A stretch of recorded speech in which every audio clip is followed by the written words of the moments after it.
शहर में किसी छोटे से गांव में एक पुरानी हवेली रहा करती थी, जिसे लोग खामोशी के नाम से जाना करते थे। वहां के रहने वाले लोगों का कहना था कि वो हवेली इतनी खामोश है कि रात में कोई इंसान उस हवेली में हल्की सी सांस भी ले ले तो उसकी आवाजें दीवारों की गहराइयों से गूंजने लगती थी। एक दिन एक अनजान शख्स उस गांव में आया और उस बेचारे को तो कोई खबर ही नहीं थी उस हवेली के बारे में। वो अपना ठिकाना ढूंढने लगा, लेकिन उसको कोई रूम ना मिलने की वजह से उसने वो हवेली लेने का फैसला किया। उसने वो हवेली कुछ दिनों के लिए रेंट पे ली। वो बेचारा, उसको तो कुछ मालूम नहीं था, वो पूरी सच्चाइयों से था बेखबर। उसकी पड़ोसी का नाम था सिमरन। उसकी पड़ोसी खामोशी से कोने में खड़े होके ये सब नज़ारा देख रही थी।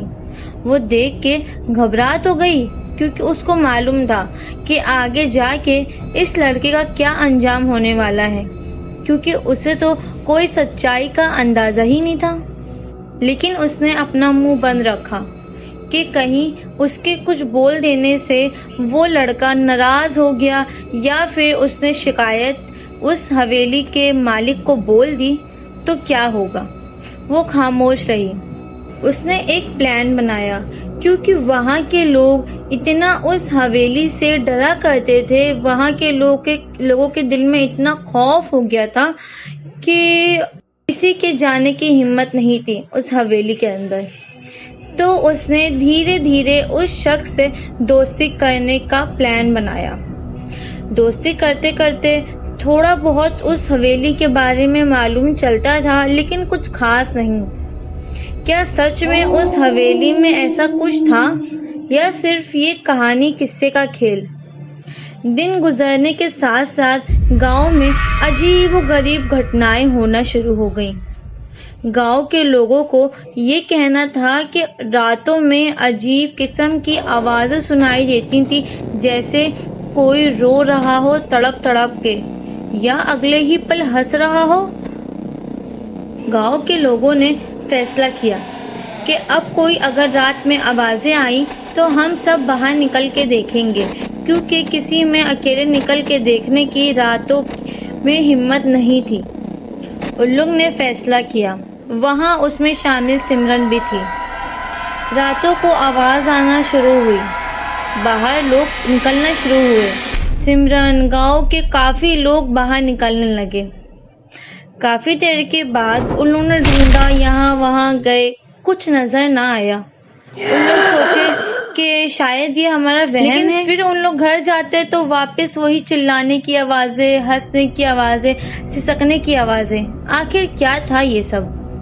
इस माजरे से सिमरन भी बहुत हैरान और परेशान थी, लेकिन उसने फैसला कर ही लिया कि चाहे कुछ भी हो जाए, मैं गांव वालों को संभाल लूँगी।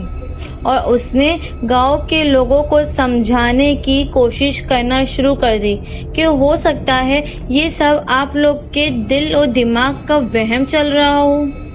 लेकिन वहाँ के लोगों को इतना डर बैठ चुका था कि उनको सिमरन की आवाज़ तो जैसे सुनाई ही नहीं दे रही थी। उसकी कोई बात इन लोग के कान में लगी नहीं रही थी।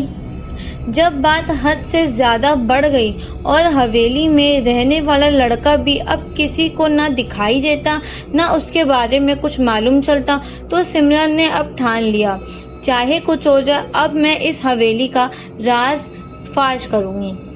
अगले ही दिन रात में सिमरन ने हवेली के आंगन में छलांग लगा दी, ये सोचकर कि वो अब सब गांव वालों के दिल में डर निकाल देगी और उन लोग को बताएगी कि ये सब आप लोग के दिमाग का वहम था और ये हवेली में ऐसा कुछ भी नहीं है, और इस तरह से सबकी जान बच जाएगी।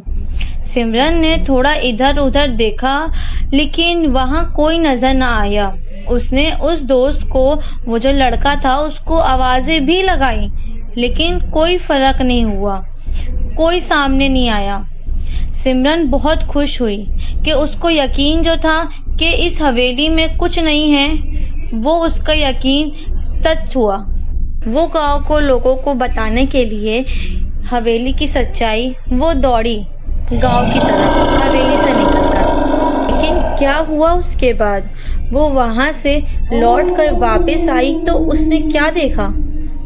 उसका पूरा गांव सुनसान पड़ा था।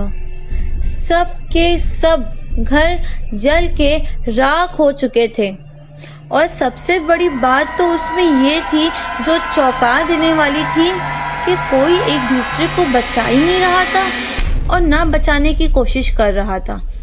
जब वो वापस से डर की वजह से अपनी जान बचाने के लिए हवेली की तरफ भागी तो उसने देखा कि उस अनजान शख्स का चेहरा जिसने किराए घर लिया था, वो हवेली उसने रेंट पे ली थी, वो शख्स वो सामने खड़ा था। उसका चेहरा पूरा जला हुआ था, आंखें बाहर निकली हुई थी, कान कटे हुए, कानों से निकलता खून सिमरन की ओर जान ले रहे थे।